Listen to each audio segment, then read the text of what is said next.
Hi everyone, welcome back to the Clock Shop. This is Jim with JR Clocker on eBay. Today I'm going to do a quick clock tip video on how to get this movement out of the case. This was requested by a viewer that has a little different situation than the one I did a year ago, where it has little screws here. This is a Howard Miller. It has a Hermle movement in it, chain driven. I'm taking this out because the click on the strike side doesn't work. This is a triple chime. Anyway, we're going to start with the side here, and I'm going to move some things around so you can see. Okay, right here you see my tool resting on this nut.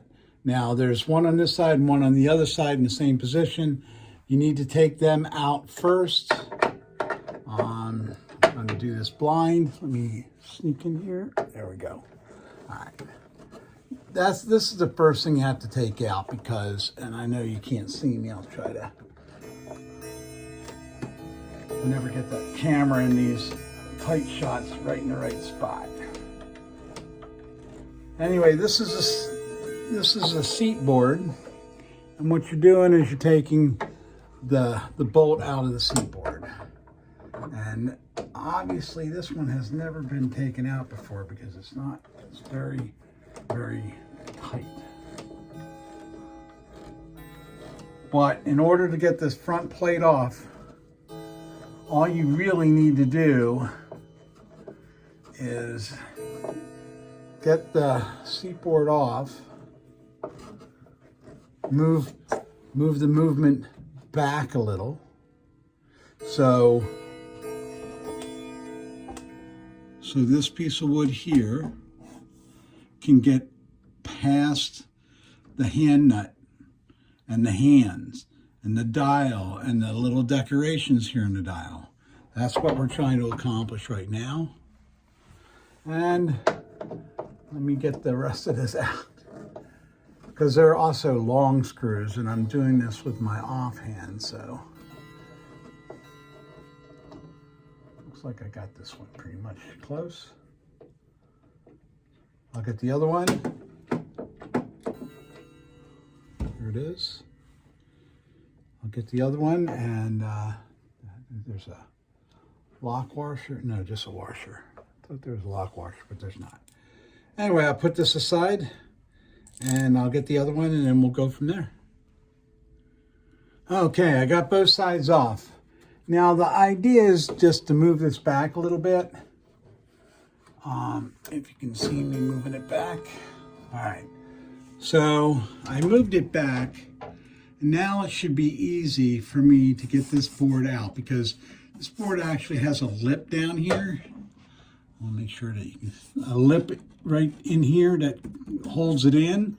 So let me take the screws out there. There's 4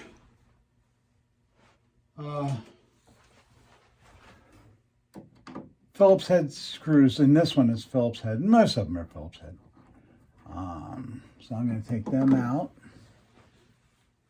Get this done real fast here.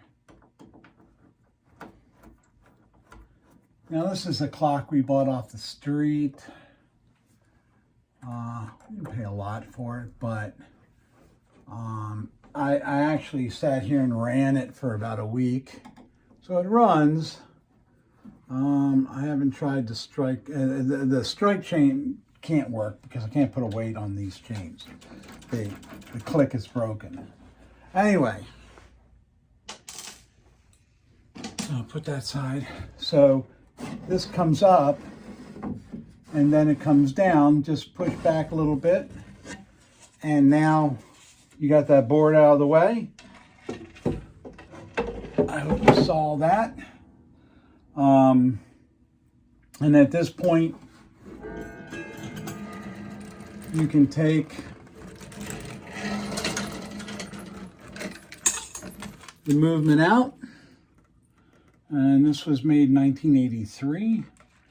It is a 1151 053HS. And the chains are in really nice condition. They're probably solid brass because they haven't worn out. The dial's really nice. We'll see. We have to make a decision whether we're going to repair this and try to resell it. The market is kind of a little bit down for grandfather and grandmother clocks. This is a grandfather, but it has a nice moon dial. Let me get this put away and we'll give a little last advice. Okay, one last thing I wanted to show you is when we have the movement out and that instead, and so we don't have a risk of losing these bolts, I put them right back in, and the screws I put right back in. I'm trying to do this left-handed. I'm not succeeding. So I have to switch over right. I'll do over here first.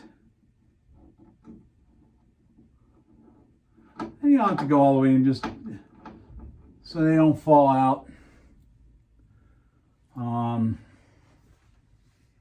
We do offer a movement replacement service. So if this was a customer's clock, we'd be getting a new movement for it. And it being a triple chime, it's well worth repair.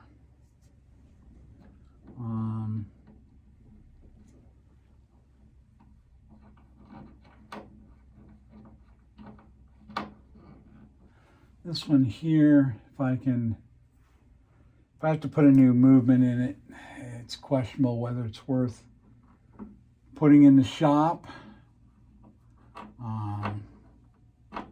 But we'll have to determine that when we take a closer look at the movement. Yeah, these are the chime bars. I put the pendulum down here. This is basically the way we leave it in a customer's house. Put the board in here. Now, normally we blanket and put the weights in here. I have them separated right now. So the weights are side. And then, sorry, the two side panels I put inside as well, so we don't lose them. And we put them down there. Anyway, I hope this helps you. Please don't mind my face.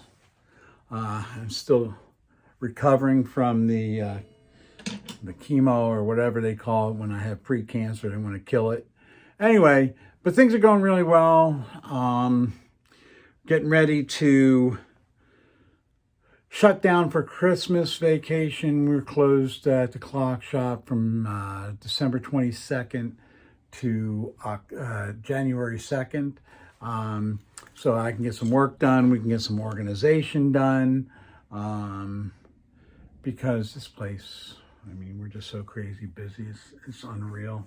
I'm going to give you a little peeky at this side room, which is going to be completely changed. I don't know if we can do it in this next break, but we try to take a break at least once a quarter. We take a week where we close the doors. We don't answer phones. We just tell everybody that we're closed for a week, and so we can get some things done. Otherwise, I sit at the counter all day. All right, so let me, I literally just turn the camera around, and this is all the stuff we got to take care of. And this goes right back. This goes right back to this clock that we were just working on. I want to thank you for subscribing, liking, making suggestions, comments, or just viewing. I really appreciate it. The channel's grown a lot in the last year, and we expect it to grow a lot more in 2023. Anyway, Y'all have a nice holiday and Happy New Year. And if I don't see you between now and then, I will see you next year. Thanks for stopping by, and we'll see you next time.